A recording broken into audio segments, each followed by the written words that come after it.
We're on the home stretch. We have talked about how to communicate, how to determine who to communicate with, what you need to know about learners and teaching, as well as how to be effective within a community. Now, we need to look at how to learn about what health information to teach. In this final lesson, we will look at how to identify and access information about health issues that is current and factual.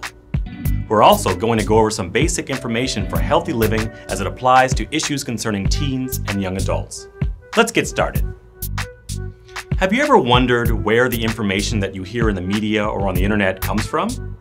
It can come from all kinds of sources, some reputable, some not. It is extremely important that you check any information you plan to teach to make sure it's from a reputable, reliable, and trustworthy source, and you clearly understand the information they are providing.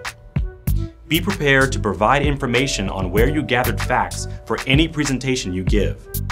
A couple of places you can get good information are websites for organizations like the Center for Disease Control, the National Institute of Health, the Department of Health and Human Services, your state and local health departments, and national disease-specific organizations such as the American Heart or Diabetes Association. Let's go over a couple of basic health facts you can start your research on. What do you think is the secret to healthy living? You could ask 100 people that question and get 100 different answers.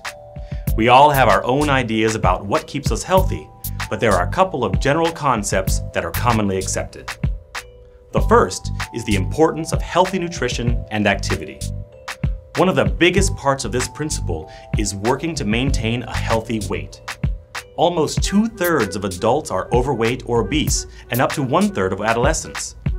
This one thing is a huge risk factor for just about all of the major disease categories. We all know today the health risks of things like tobacco. But did you know that obesity is catching up and is the second leading cause of preventable death in the United States? Obesity in adolescents can be caused by multiple factors, though having 2 obese parents can increase your chance of becoming overweight or obese to 80%. This is not usually caused by genetics, but is a result of cultural beliefs and behaviors learned within a family. In fact, only 1% of adolescent obesity can be attributed to a non-preventable physical or medical condition. Unhealthy diets play a major role in obesity. One of the simplest ways you can evaluate your diet is to get to know the new food guide pyramid created by the FDA.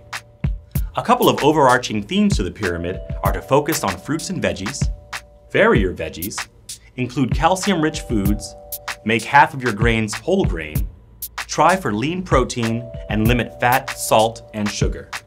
A big part of this is finding foods that are good for you that you also enjoy eating. Keep trying new things and look for healthier alternatives to your favorites. You can print out a personalized pyramid at www.mypyramid.com for a reference.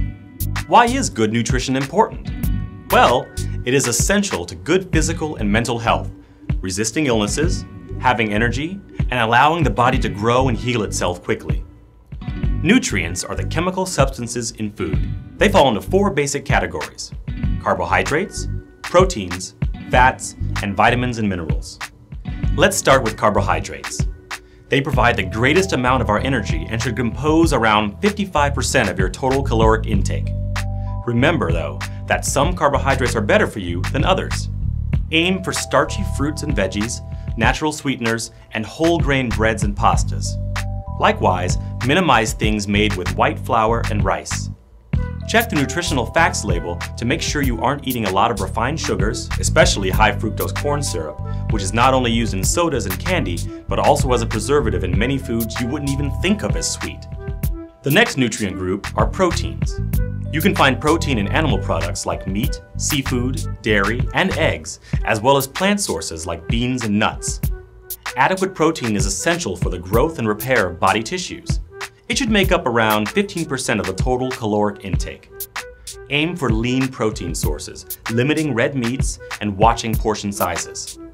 A normal serving of meat is like the size and thickness of a deck of cards. Think about a steak you would have at a restaurant. These can be 3 or more servings of protein in one meal. Next, we have fats. There are several different types of fats, and they can come from both animal and vegetable sources. Contrary to what you may think, your body actually needs fats to function normally. Fats become a problem when you eat too much of the wrong kinds of fats.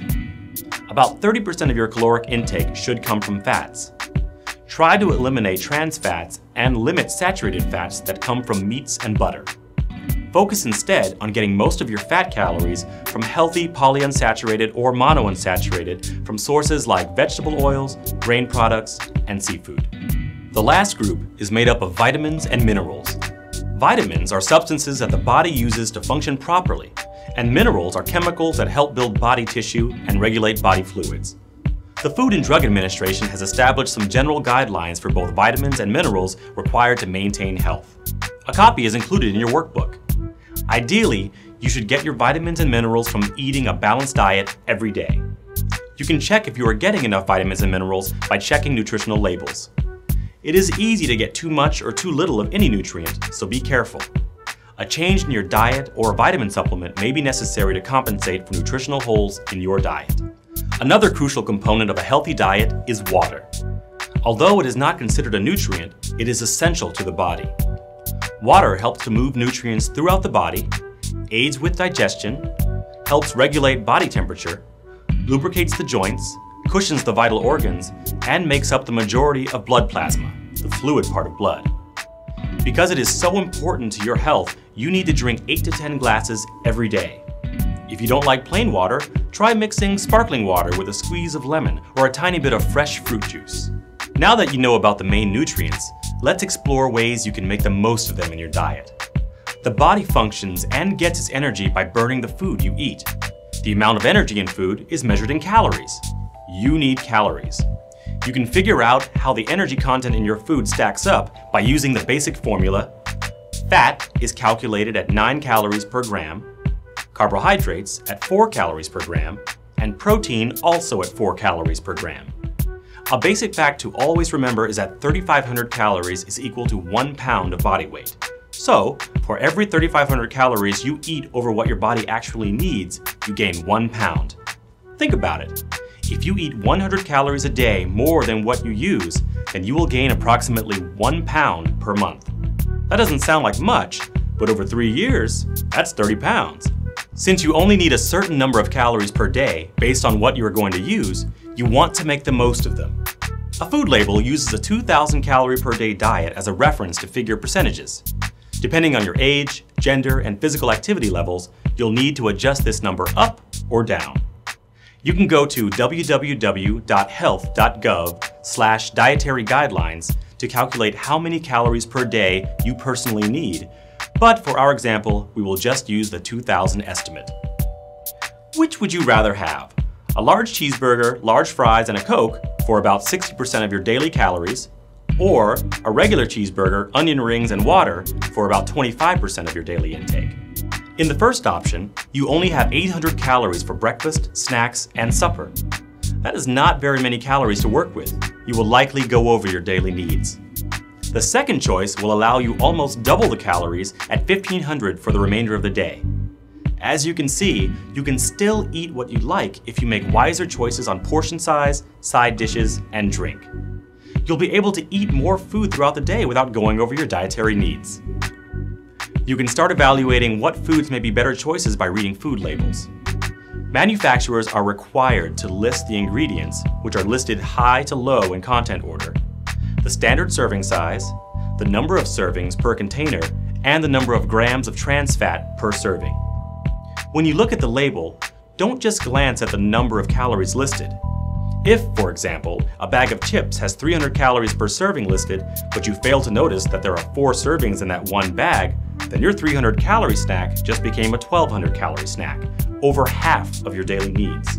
Remember, a serving size is a standard for measuring food, whereas a portion size is the amount offered in individually packaged foods, or the amount a person typically chooses to put on their plate.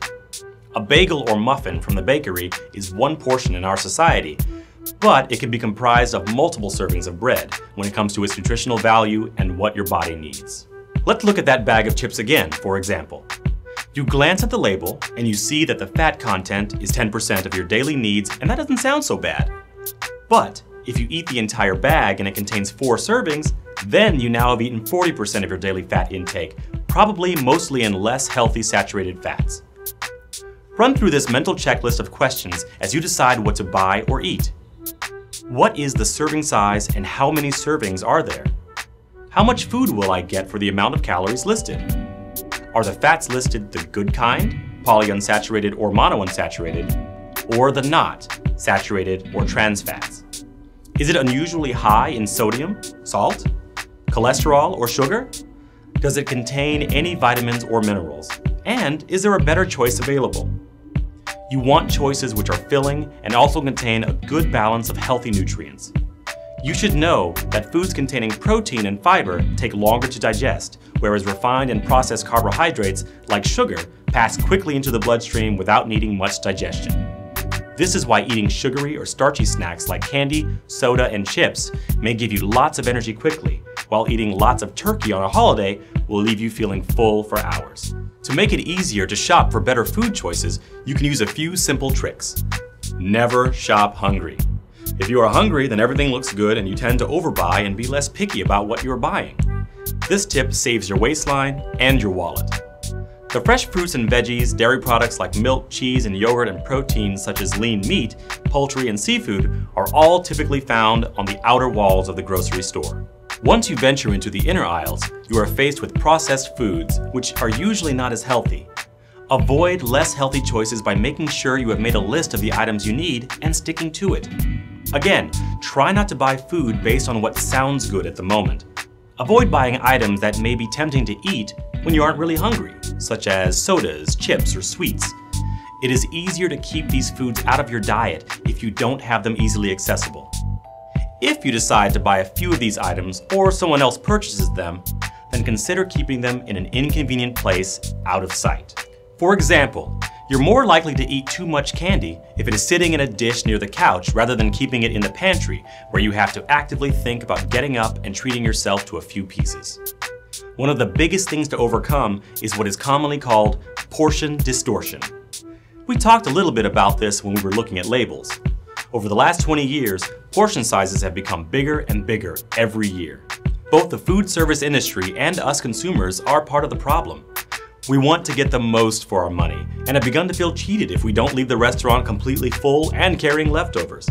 On the other hand, they want to make a profit and will offer you more food if it means making more money. Think about how much you really need to eat before placing your order. You can share an entree with a friend, order from the children's or seniors menu if it's allowed, order a light appetizer for your meal, or ask the waitstaff when you order to put a portion of your meal in a to-go box for you. These strategies will help you avoid overeating, as it is easy to continue eating if there is food still in front of you on your plate. When eating fast food, choose smaller burgers, grilled options instead of fried, or salads with low-calorie dressing. Many fast food places now offer healthier alternatives like fruit, low-fat milk, 100% juice, and bottled water. Watch your portions when you eat fast food. Try taking your regular order home and putting it on a plate before eating it. You may be surprised at how much food you are eating. It's harder to notice when everything is packaged up in a paper bag. Here are a couple of tips to healthy portions when eating at home. Use smaller plates. If the plate appears full, then your mind tells your stomach that there's plenty of food. On the other hand, using a larger plate with the same portions makes your brain feel like you are not eating as much. Wait at least 10 to 15 minutes before going back for seconds. If you wait a little bit, you may not feel hungry anymore.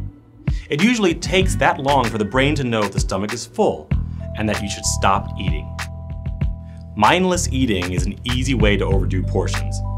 Eating a meal or snacking while focused on an activity such as watching TV, playing on the internet, or reading a book, you are likely to overeat without even realizing it. The best way to prevent this is to turn off the TV, walk away from the computer, or put down the book when you are hungry. If you are too busy to concentrate solely on eating, separate your snack into a single serving. If you are eating out of a bag or container, you are not likely to be aware of how much you have eaten until you realize you've eaten the whole bag. Imagine you are out with your friends and start to get hungry. Of course, the only thing available is a convenience store. Take a few minutes and rank these items in your workbook from healthiest choice to least healthy choice. Don't forget to look at all the things we've talked about.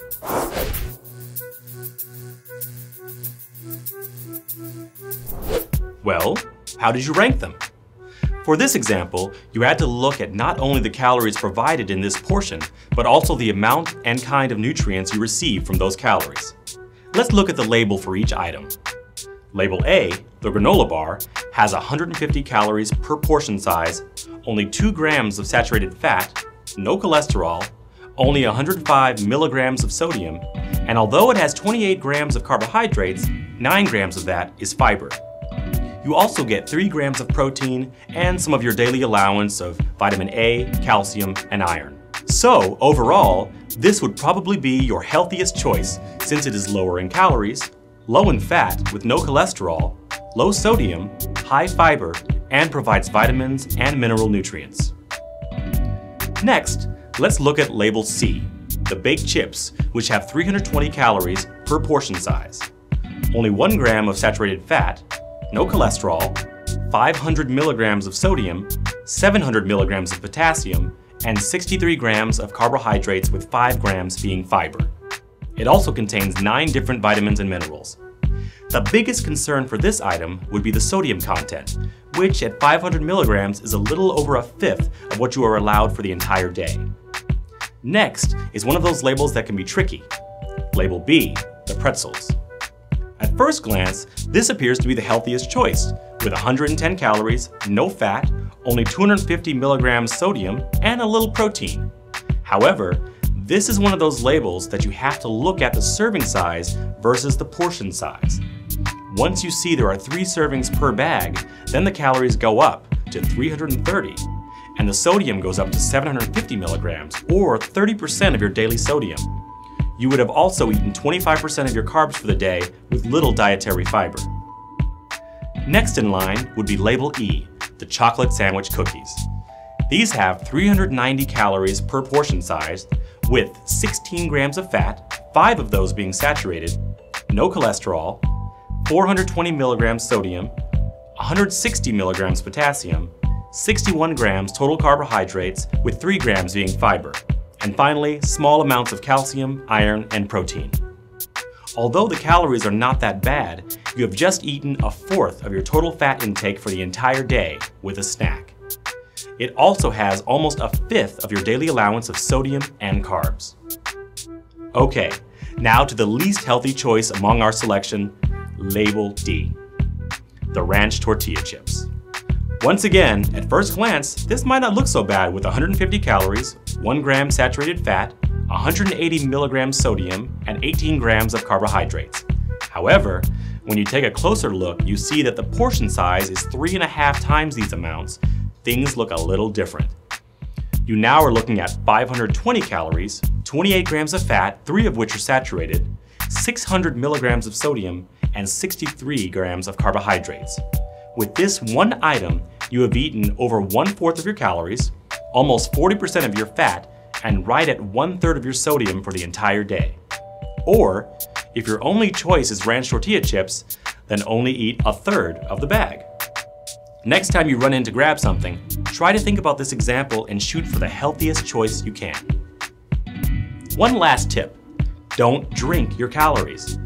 People don't think about the calories they drink when they look at their daily caloric intake, and they can certainly sneak up on you.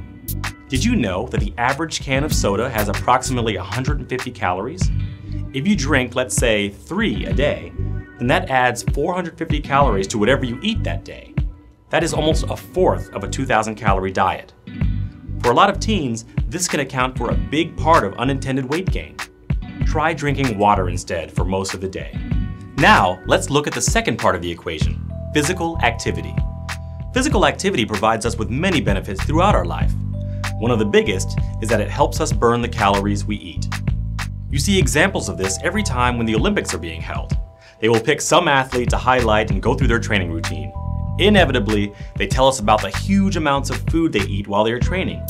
We look at the 18 eggs they ate for breakfast as crazy, but because of the level of physical activity they are training at, they need the calories to fuel themselves.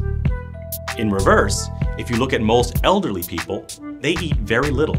Since their activity level is low, the amount of calories needed to fuel their systems is reduced.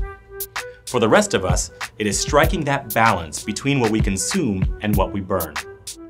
Most sources now recommend for adults some sort of physical activity in 30-minute intervals 5 days per week. For children and teens, the interval increases to 1 hour. That may sound like a lot, but you can do simple things to add activity throughout the day, like taking the stairs, parking at the back of the parking lot, walking to school or work, participating in sports or dancing. Physical activity has other benefits besides burning calories. It helps to strengthen your muscles and bones, reduces your risk of cardiovascular disease or diabetes, improves your ability to perform daily activities, and helps you to live longer. Another benefit most people don't know about is its ability to improve your mental health or mood. When you exercise, your brain gives off a chemical that typically improves your mood. In addition, when you are exercising regularly, you tend to have a better self-image, which also affects your mental state. Take a minute to list out 10 things in your workbook that you can do to increase your level of activity.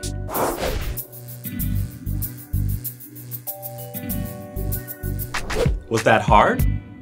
If you are not typically active, it may have been a little stressful. Remember that any change is an improvement, and although you may have to start by walking to the end of the sidewalk and back, with persistence, you will improve. Now that we have you making better food choices and exercising more, let's move on to some other things we need to address for you to live a healthier lifestyle.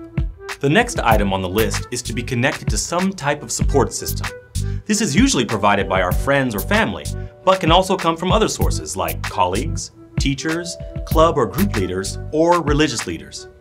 Because the people you live with have a big influence on your habits, you need to sit down with them and express your desire for change and how they can help you. The important thing is to have someone that you care about and that cares about you. By sharing this information, you can gain their support and possibly make healthy changes for the whole family. People who do not have a support system they feel they can rely upon often become isolated and may become depressed. When someone is at this stage, it is better to refer them to professional help rather than just trying to fix it yourself. That leads us into our next healthy behavior, which is monitoring our mental health. Mental health issues can be biological, genetic, or situational. You need to regularly assess your mental state and evaluate what you can do to improve it. Sometimes it may be as simple as learning relaxation techniques to reduce stress or taking a class on stress management. Other times, you may need to seek the help of a mental health practitioner. Some mental health conditions like mild depression may even be treated by your primary care physician. Above all, remember that mental illness is a disease process similar to any other, and you shouldn't hesitate to seek care any more than you would for cancer or any other disease process. The last item on my healthier living bandwagon is letting go of harmful habits. There are many harmful habits that teens and young adults routinely engage in. Health-wise, smoking is one of the worst. Smoking is the single most common risk factor for dying from a preventable disease. Studies have shown that someone who starts smoking as a young teen is much more likely to continue to smoke as an adult. It is much easier to stop now than 20 years down the road. Other harmful habits are underage drinking and drug use. These habits carry several dangers. People who have been drinking or doing drugs may find themselves participating in activities that they normally would not consider while sober. We see all the time where this altered state has led to a normally mild-mannered teen to commit a crime, become injured, or be sexually assaulted. During certain periods of the year, like spring break and close to graduation, you can't help but notice that at least once a week you hear about a group of kids injured or killed in a drunk driving accident. Next time you are in a situation where you are considering substance use or abuse, stop and think, is this really worth it? The last bad habit we are going to address is the reliance on stimulants like sodas and coffee drinks to get through the day. I have to admit, this is a habit I have to work on constantly myself. We already talked about the importance of water to your system, and we both know that if you are drinking sodas all day, you are not getting your intake of water.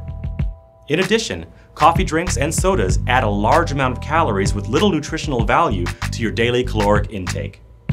I have seen several resources state that if you do nothing else but stop drinking sodas for 1 year, you will typically lose 10 to 20 pounds.